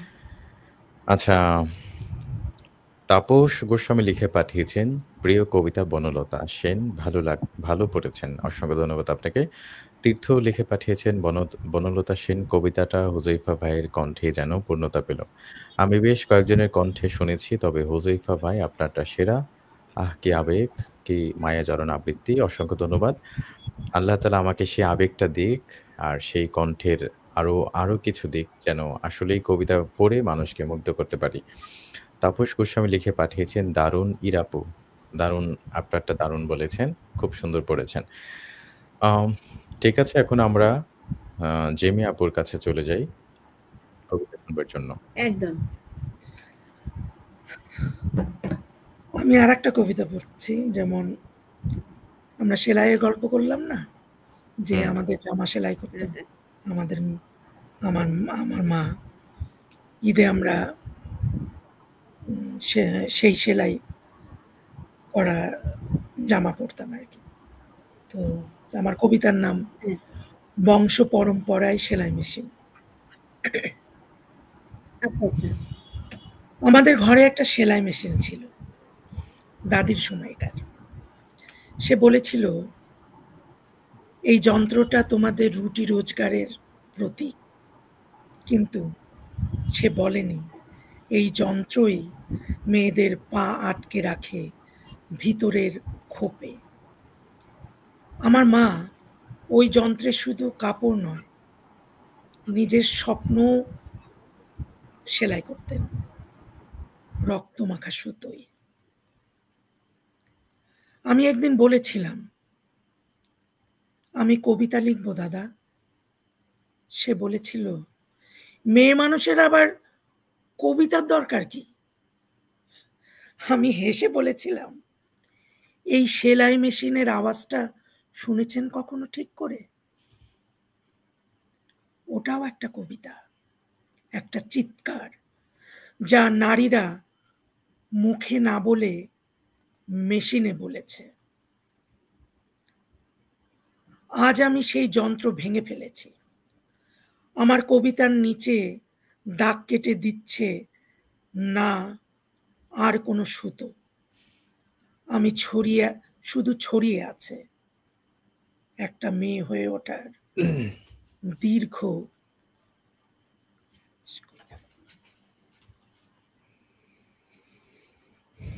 হ্যাঁ, শেষ কবিতার শেষ লাইনটা মনে হলো না। আমার কবিতার নিচে দাগ কেটে দিচ্ছে না আর কোনো সুতো, শুধু ছড়িয়ে আছে একটা মেয়ে হয়ে ওঠার দীর্ঘ ইতিহাস। চমৎকার। এবং শেষ লাইনে একটা বিশাল মেসেজ আছে কিন্তু, ঠিক আছে? হ্যাঁ, এখানে আমি বলতে চাই যে এখন কিন্তু এই যে আমাদের যে গার্মেন্টস ফ্যাক্টরি সেক্টর যেটা, সেখানে কিন্তু আমাদের মেয়েরা অনেক কাজ করছে। তো কাজ করছে, তারা ইনকাম করছে, সেলাই মেশিন। তো এটা আসলে যন্ত্র না, এটা আসলে বেঁধে রাখা না, মেয়েদেরকে আসলেই বাইরে বের করার একটা, এই যে এত বুটিক্স মেয়েরা এখন ব্যবসা করছে, মেয়েরা অনলাইনে ব্যবসা শাড়ি কাপড়ের ব্যবসা করছে। তো এটা বংশ পরম্পরায় কিন্তু আমাদের কাছে এসছে। তো এইটার মর্যাদা কয়জন দেয়? হ্যাঁ, এটা দিতে হবে। আমাদের দেশে 50% মানে 50% মহিলা। তো আমরা এখনো যুদ্ধ করছি। কত পার্সেন্ট মেয়ে বাইরে কাজ করছে? আমরা যখন কাজ করেছি, আমি কেয়ার বাংলাদেশে যখন কাজ করেছি, গ্রামে গঞ্জে যখন গেছি, তখন বলছে মেয়ে মানুষ আবার ইঞ্জিনিয়ার। হ্যাঁ, আমাদেরকে দেখতে এসছে গ্রামের মানুষ। তো আমরা কিন্তু সেই অচলায়তনটা ভাঙছি, কিন্তু ভেঙেও আমরা কি সেই জায়গায় পৌঁছতে পারছি? এটা আমার প্রশ্ন। এটা আমাদের মানে মেয়েদের অধিকারের প্রশ্ন, মেয়েদেরকে সম্মান দেওয়ার প্রশ্ন। আমরা কিন্তু ঘরে বাহিরে সব জায়গাতেই সম্মানিত না, খুব কম। আমি মেয়েদের নিয়ে কিছু লেখালেখি করি লিঙ্কডইনে, আমার মানে অ্যাকাউন্টে কিছু মেয়েদের নিয়ে কথা আছে। মেয়েদেরকে স্বয়ংসম্পূর্ণ হওয়ার জন্য আজকাল এনজিও গুলা অনেকটা এগিয়ে এসেছে। তো আমাদের কিছু কিছু জিনিস সার্ভে করলে দেখা যায় যে বের হয়েছে যে ছেলে এবং মেয়েদের ভিতরে মেয়েদের কিস্তি জমা দেওয়ার প্রতি প্রবণতা এবং সততাটা অপেক্ষাকৃত বেশি, কিন্তু মেয়েরা বাইরের বস পছন্দ করে না, ওরা লোকাল বস বেশি পছন্দ করে। মানে আমি ঢাকা থেকে গিয়ে যদি কাজ করি, তার থেকে যদি আমি রাজশাহীতে বসে কাজ করি, ওরা আমাকে তখন বেশি প্রাধান্য দেয় যে আমাদেরই একজন। কিন্তু যদি ঢাকা থেকে গিয়ে কাজ করি তখন ওরা অত রিলায়েবল মনে করে না, তাদের কাছ থেকে তারা কোনো হেল্পও চায় না, তারা কোনো রকম কোনো মানে কি বলবো ট্রেনিংও নিতে চায় না, তারা নিতেই চায় বসটা তারা আশাই করে তারা যেন এলাকার কেউ হয়, পরিচিত কেউ। এখানে আমি একটা জিনিস বলি যে আমি তো জেন্ডার নিয়ে কাজ করতাম বাংলাদেশেও, তো আমাদেরকে বলাই হয়েছে যে তোমরা যখন যে এরিয়াতে যাবা চেষ্টা করবা, কেয়ার থেকে যখন আমরা যেতাম আর কি, উঠান বৈঠক বলো, অনেক কিছু করতাম আমরা, ট্রেনিং, অ্যাওয়ারনেস ট্রেনিং, তখন বলা হয়তো পারলে আঞ্চলিক ভাষায় কথা বলো। যার জন্য আমার ভাষা তখন, যখন আমি কেয়ারে চাকরি করেছি, যখন আমি কুমিল্লা যাইতে কুমিল্লার ভাষায় কথা বলতাম, ময়মনসিং যাইতাম ময়মনসিং ভাষায় কথা বলতাম, প্রত্যন্ত গ্রামে যখন যাইতাম চেষ্টা করতাম ওদের সঙ্গে মিশে যেতে। যখন তুমি ওদের সঙ্গে মিশবা না, ওরা তোমার কাছে আসবে না, তোমাকে সেইভাবে নিবে না। অতএব ট্রাস্ট লেভেলটা বিল্ড করতে হলে ওদের মতো হয়ে যাইতে হবে। আর যদি আমি সুটেড বুটেড হয়ে যাই, আমি যদি সেরকম পোশাক পরে যাই, ওরা তো আমার কাছে আসবে না। সেই জন্য মানে প্রত্যন্ত অঞ্চলে কাজ করতে গেলে এগুলি মেনটেন করা হতো, আমাদেরকে শেখানো হইতো। নাহারিন, ও এখন কানাডায়, নাহারিন পারবেন, ও এখন কানাডায় আছে, তো ও ভালো আবৃত্তি করে। আসেন একদিন আমাদের অনুষ্ঠানে। নাহারিন আপু লিখে পাঠিয়েছেন শুভকামনা, সবার জন্য শুভকামনা। আইরিন লিখে পাঠিয়েছেন দারুণ। আচ্ছা, নাহারিন আইরিন এরা কি কাছাকাছি নাকি? এরপর স্নেহা ব্যানার্জি চলে এসেছেন, আমাদের সাথে যুক্ত হয়েছেন। অসংখ্য ধন্যবাদ আপনাকে। তাপস গোস্বামী লিখে পাঠিয়েছে জিমি আপুর কবিতাটি জীবন সংসারের কবিতা, দারুণ হয়েছে। অসংখ্য ধন্যবাদ আপনাকে আমাদের সাথে থাকবার জন্য। এবারে পালা হুজাইফার। এবারে কি আমরা অনুষ্ঠানের দ্বৈত আবৃত্তিটা, কিন্তু যে উনি যে কবিতাটা দিয়েছে কি নাম জানি, জয়দীপ শর্মা, রোল নং 56, এটা ওটা অনেক লম্বা, ওটা অনেক লম্বা, একটু অংশ পড়ে শোনাচ্ছি। হ্যাঁ হ্যাঁ, ওনার কবিতাটির নাম রোল নং 56, জয়দীপ শর্মা। মনে আছে? ক্লাস 10, রোল নং 56, সুদীপের কথা। গ্রাম ছেড়ে চলে যাওয়ার পর তার আর খোঁজ নেওয়া হয়নি। Failure is the pillar of success, Asad sir প্রায়ই বলতেন। আর সেটার উদাহরণ ছিল আমাদের সুদীপ। ভীষণ ভালো কবিতা লিখত, প্রবন্ধ লিখেছিল কয়েকটা, এখনো সেগুলো কয়েকটা কপি আমার কাছে আছে, সুযোগ পেলেই পড়ি। প্রচন্ড রকম ধাক্কা খাই প্রতিটা বার। দুর্দান্ত লিখত ওই বয়সেই। 1969-এ সুদীপ এসে ক্লাস 10-এ ভর্তি হলো।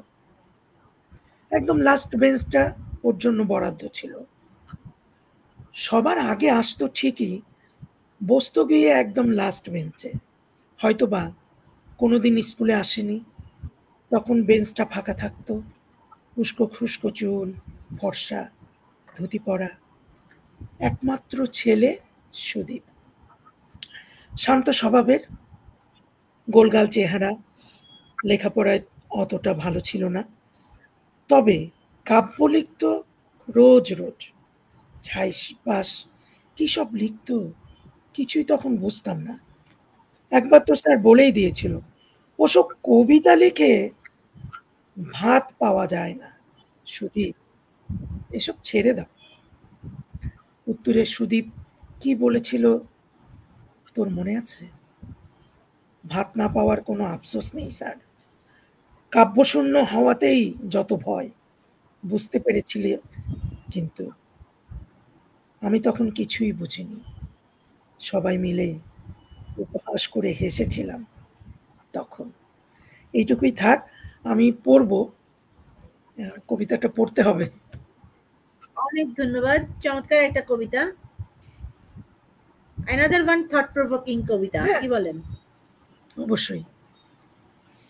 আচ্ছা, এখানে আমরা এই যে কবিতাটা তিনি লিখেছেন, এই আসলেই আমরা ছোটবেলায় যখন দেখতাম কবিদেরকে কেমন মানে মনে হতো একদম কি বলে মানে নিম্ন শ্রেণীর, তার কোনো ইনকাম নেই, কেমন ভব করে ঘুরছে, এরকম একটা কিছু। বর্তমানে এটা কিন্তু চেঞ্জ হয়ে আসছে। এখন কবি মানি বা আবৃত্তিকার মানি একটু স্টাইলিশ, একটু মডার্ন। মানে এখন আপনারা যেহেতু অনেক সিনিয়র বা আপনারা সেখানকার জিনিসও জানেন, এখনকার জিনিসও দেখছেন। তো এটা আসলে কেমন দেখছেন যে এটা কি আসলে আপডেট হয়েছে বা মানুষ কি ওই দুর্নামটা থেকে বের হতে পেরেছে? না। আচ্ছা। কারণ দেখো, আগে যারা মানে কবিতা লিখতো তারা কিন্তু ওই ভাব পেত না, আসলেই তাই। হ্যাঁ, তো এখন আমরা যারা লিখি আমরা কিন্তু ওই কবিতা লিখে ওখান থেকে পয়সা আসবে, সংসার চলবে, এটা সম্ভব না। হ্যাঁ, বড় বড় যারা লেখক তারা হইছে, আমরা তো এখন লিখি। আর যারা ধরো তারপরেও তোমার হুমায়ুন আহমেদ বলো, আমাদের নির্মলেন্দু গুণ উনি আছেন, তারপরে ধরো শামসুর রহমান, সৈয়দ শামসুল হক, এনারা তো পত্রিকায় কাজ করতেন, কাজ ছাড়া তো কেউ কবিতা লেখেননি, রাইট? ওনাদের একটা আর্নিং থাকতে হতো, তাদের জীবনযাপন সেরকমই সাদামাটা ছিল। এখন হয়েছে, এখন হাজার হাজার টেলিভিশন, সেখানে নাটক হচ্ছে। যারা নাটক করতো, আমার জীবনের একটা অভিজ্ঞতা বলি, আমি বিটিভিতে অডিশন দিতে আসছিলাম আবৃত্তির জন্য। কাজী আবু জাফর ওবায়দুল্লাহ উনি ছিলেন বোর্ডে, তো উনি আমাকে সিলেক্ট করেছেন নাটকে। আমি বগুড়াতে বাস করি, তখন ইন্টারমিডিয়েট পড়ি। বগুড়া থেকে এসে আমি নাটক করব? নাটক করা মানে খারাপ মেয়েরা নাটক করে, ভালো মেয়েরা নাটক করে না। আমার নাটক করা হয় নাই।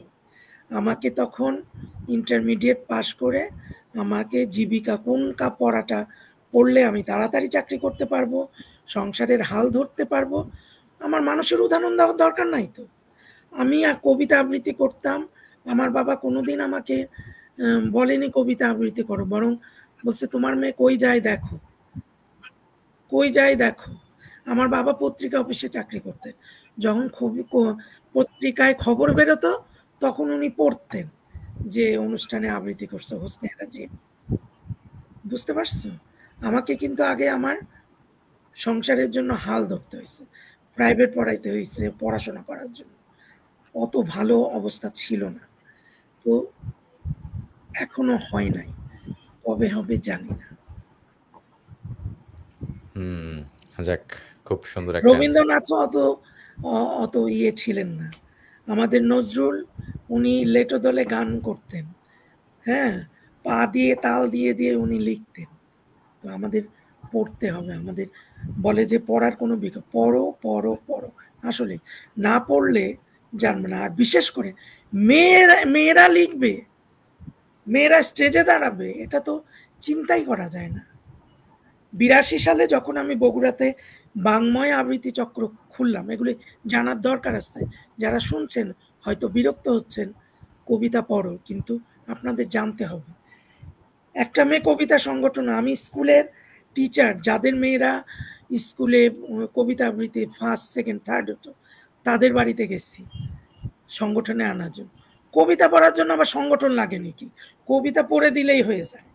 কবিতা আবৃত্তি করার জন্য সংগঠন লাগে না। সেই সময়ে আমি বগুড়া শহরে অনুষ্ঠান করেছি জেলা পরিষদে। সারাদিন ব্যাপী অনুষ্ঠান করেছি শহীদ মিনারে মেয়েদেরকে নিয়ে। তো এটা একটা আমাদের যুদ্ধ। আজকে মেয়েরা বাইরে কবিতা পড়তে পারছে, নাটক করতেছে। যারা নাটক করে, অনেক শিক্ষিত মেয়েরা করে, শিক্ষিত হয়ে করতেছে। কেন করতেছে? তারা এটা বুঝতে পারছে।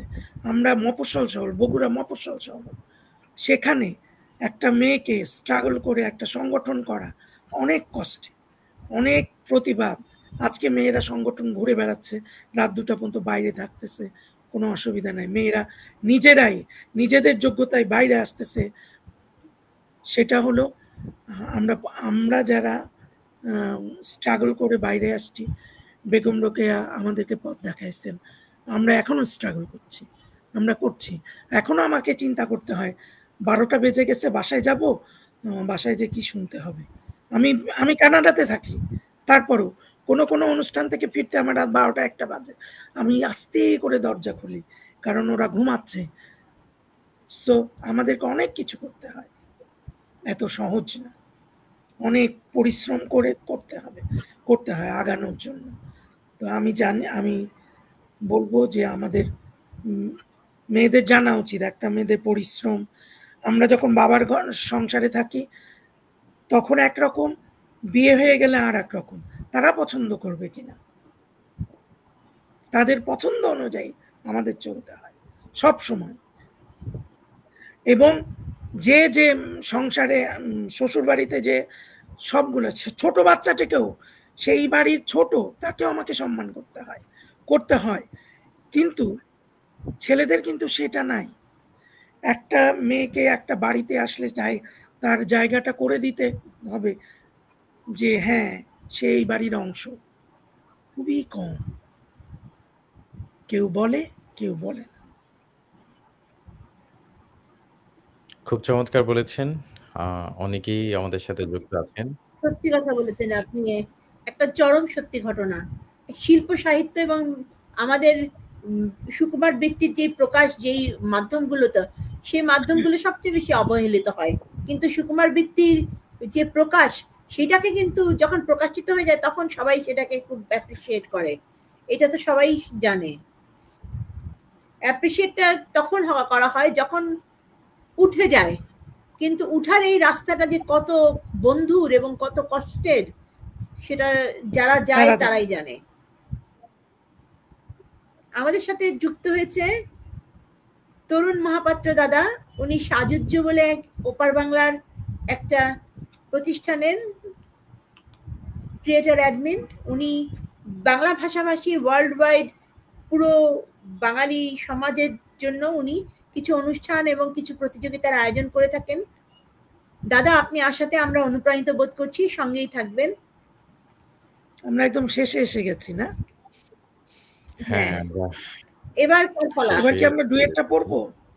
আচ্ছা, ডুয়েট আমরা এটা শেষে পড়ি, মানে ডুয়েটটা পড়ি আমরা শেষ করে দিব, ঠিক আছে? আচ্ছা, ডুয়েট পড়তে পড়তে আমরা বাড়ি চলে যাব। আমি এখন আমাদের তরুণ লেখক মাহবুব সর্দার সবুজ, ওনার একটা লেখা আমার খুব ভালো লাগে। আমার আবৃত্তি আমি মাঝে মধ্যে শুনি, ওইটা আমি আবৃত্তি করে রেখেছি, মোবাইলে আমি প্রায় শুনি। আচ্ছা। একদিন সব অভিমান ফুরিয়ে যাবে, তবু মনে থাকবে কখনো কেউ শুনতে চায়নি, কোনো হাত সামনে বাড়ানো হয়নি। একদিন সব কান্না থেমে যাবে, তবু মনে থাকবে কত রাতে নীরবে ভেঙে পড়েছিলে, কত প্রশ্নের কোনো উত্তর ছিল না। একদিন জীবন বদলে যাবে, কিন্তু কিছু শূন্যতা, কিছু অশ্রু, কিছু না বলা কথা মনের গভীরে রয়ে যাবে, হারিয়ে গেলেও মুছে যাবে না। ধন্যবাদ।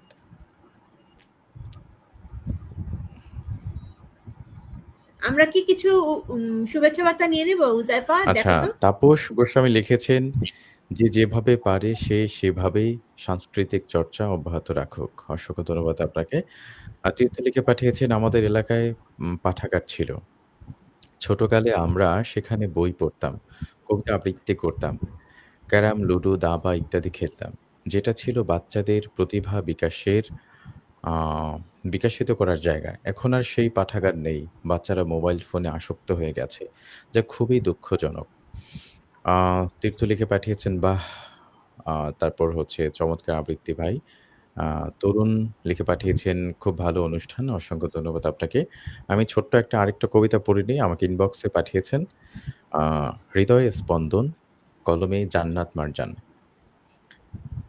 আমার আচ্ছা। কাছে তুমি এক অদ্ভুত স্বপ্ন, যার নেই কোনো শব্দ। আছে কেবল গভীর নীরবতা। তবু সেই নীরবতার ভেতরেই মিশে থাকে সমস্ত শব্দের অর্থ। তুমি যখন নীল পাঞ্জাবি পরে আমার পাশে এসে বসো, ঠিক তখনই হৃদয়ের প্রতিটি ধ্বনি স্পন্দন হয়ে ওঠে শ্রুতিমধুর শব্দে। আমি কবিতা থেকে রূপ নেই প্রেমে, এক নিঃশব্দ নিমগ্ন নারী হয়ে। আর আমার সমস্ত অস্তিত্বে মিশে যায় তোমার নিঃশ্বাসের বাঁধন। নীল, এখানেও নীল শব্দটা আছে, নীল পাঞ্জাবি আছে। সত্যি কথা, আমার কিন্তু নীল পছন্দ, মানে নীল শাড়ি পছন্দ। ঠিক আছে? আমারও। আমার সাদা নীল। হ্যাঁ, আর পাঞ্জাবির ক্ষেত্রে যদি ধরি তাহলে আমার হচ্ছে মেরুন কালার পছন্দ, সাদাটা অবশ্যই পছন্দ, আর কালো পছন্দ। ঠিক আছে? অনেকটাই পছন্দ। ঘুরিয়ে ফিরিয়ে পড়ি। বেশিরভাগ পাঞ্জাবি পরা হয়। রং মানেই প্রিয় আমার কাছে। আচ্ছা, গুড। আমি যেহেতু একটু রং নিয়ে কাজ কারবার করি, আমি নিজের শাড়ি বানাই, নিজের সালোয়ার কামিজ, ওড়না যেটাকে বলে থ্রি পিস, শাল, এগুলোতে আমি আমার ব্রাশ পেইন্টের কাজ করি। সেজন্য আমি রং মানেই আমার কাছে প্রিয়। আমি সারাক্ষণ মানে অনেক রাত জেগে থাকি শুধু কোন শাড়ির কোন পার কোন রঙে দিব, কোন ডিজাইন আঁকবো, সেই চিন্তা করে করে আচ্ছা, রাত আচ্ছা। জেগে থাকি। রাতের, আর আমার হাজবেন্ড বলে, "এই তুই ঘুমাচ্ছিস না কেন? ঘুমা।" আর আমি আমি লাইট জ্বালিয়ে বসে বসে এই রঙের পাশে ওই রং, ওই সুতার পাশে সেই সুতা, ওই স্টোনের পাশে সেই স্টোন, বসিয়ে বসিয়ে কল্পনা করতে থাকি আর লিখি ডায়েরিতে যে এইটা করব। আমার একটা রুম আছে, সেই রুমে কাউকে ঢুকতে দেয় না, ওটা আমার আচ্ছা। ওয়ার্কশপ। ওখানে আমি জামা কাপড় বানাই। মানে আমার একটা নির্দিষ্ট টেইলার আছে, টেইলার তো না, ভিলেন টেইলার, প্রায় আমার জামা কাপড় নষ্ট করে দেয়। তারপরও আমি তাকে দিয়েই বানাই। আমার হাজবেন্ড বলে যে তুমি ওর কাছে যাও কেন, কারণ ও আবার শাড়িটা ভালো আচ্ছা। বানায়। যেমন যেমন বলিস তেমন তেমন করে দেয়। তারপর আমি হাতের কাজ চালাই এবং আমি বিভিন্ন রকম ডিজাইন নিজে বানাই, নিজে বানিয়ে সেগুলো নিজে হাতের কাজ করি। আমার এই মাথা থেকে বের হয় ডিজাইন, আমি বসে বসে কল্পনা করি যে এই ফুলটা এভাবে দিব, ওটা করবো, ওই কালার দিব, এইসব করে সুতার কাজ করি, মানে এই করি আর কি। এটা আমার ফেভারিট গুড। হবি। সবারই কিছু না কিছু থাকে। হুম, অবশ্যই। আমারও আছে। তবে ইদানিং পড়ি বেশি আরকি। গল্প, উপন্যাস পড়ি বেশি। পড়ি, চেষ্টা করি আর পড়তে। কাজ তো করি। যে পড়ি, কাজ লিখি। ধরো, আমাদের কাজটা তো অন্যরকম। এখানে ৮ ঘন্টা কাজ মানেই কাজ। হ্যাঁ, কনসেনট্রেশন রাখতে হয়। তো এখন আমরা অলমোস্ট শেষের দিকে। কারণ আমার হুম, তো আবার কাজেও যেতে হবে। দেরি আছে। ২ টায় বেরোবো আমি। তো আমি ছোট্ট একটা কবিতা পড়ি। এখনকার যে অবস্থা, বেশি না, ৮-১২ লাইনের একটা কবিতা। পড়ে তারপরে আমরা আচ্ছা, ডুয়েটটা পড়বো। পড়ে আমরা বাড়ি চলে যাব। কি বলো? হ্যাঁ? হ্যাঁ। একদম। এই রাষ্ট্রে নারী ঘুমাতে পারে না। আমার কবিতা না। এই রাষ্ট্রে নারী ঘুমাতে পারবে না। যতক্ষণ তার যৌনতা প্রশ্নবিদ্ধ, তার পোশাক নীতি নির্ধারিত, তার প্রেম একটা জনমতের বিষয়। এই রাষ্ট্রে নারী ঘুমাবে কিভাবে? যেখানে সংসার নামে শেকল, বিয়ে মানে বিক্রি, মা হওয়া মানে নিজের মরণ। আমি তাই রাত জেগে লিখি, কারণ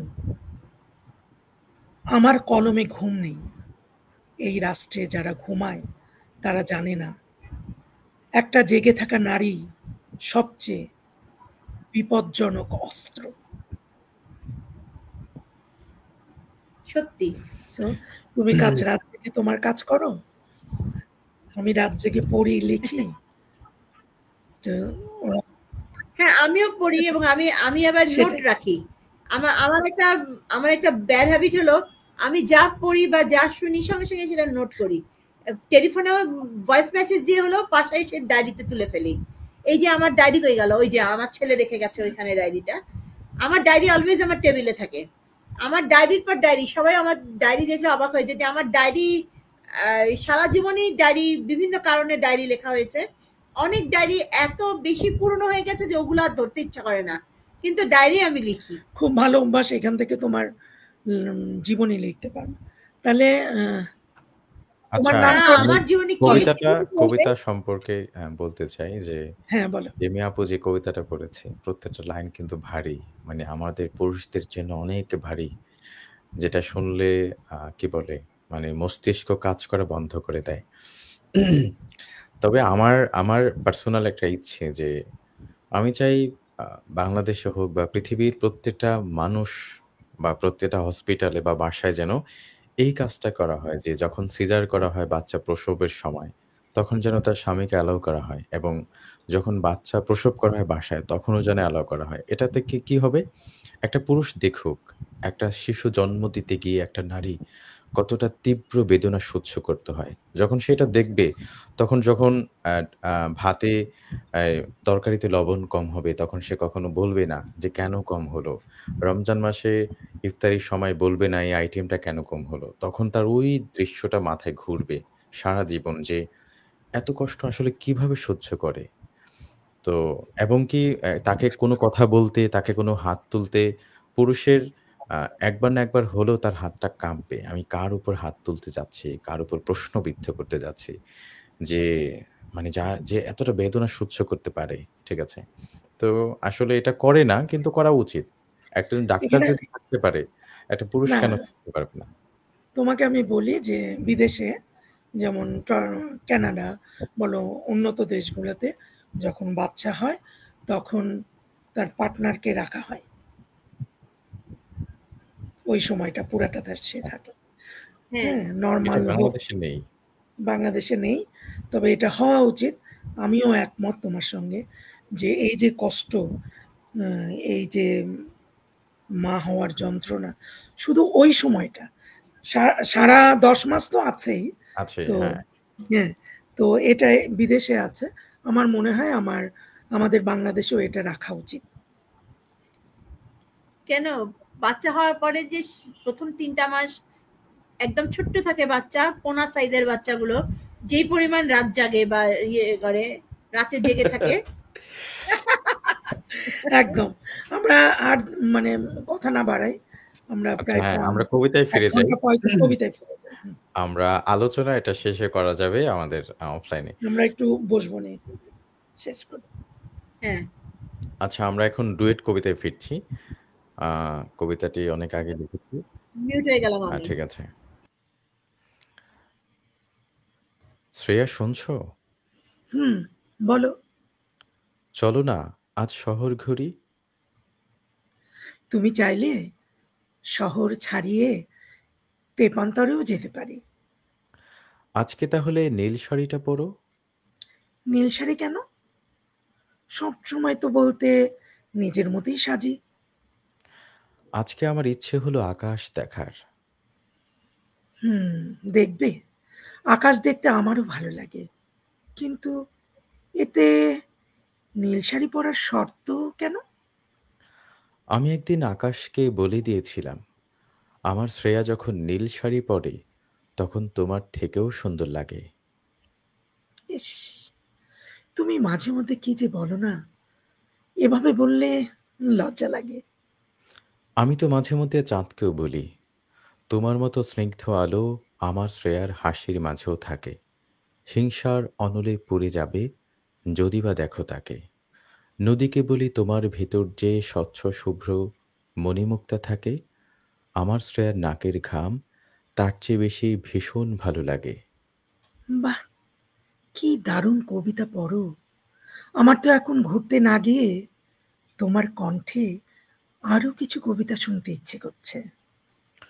শহর ঘুরবো তোমার সাথে, বসবো বকুল তলে, 101টা কবিতা পড়ব, সঙ্গী তুমি হলে।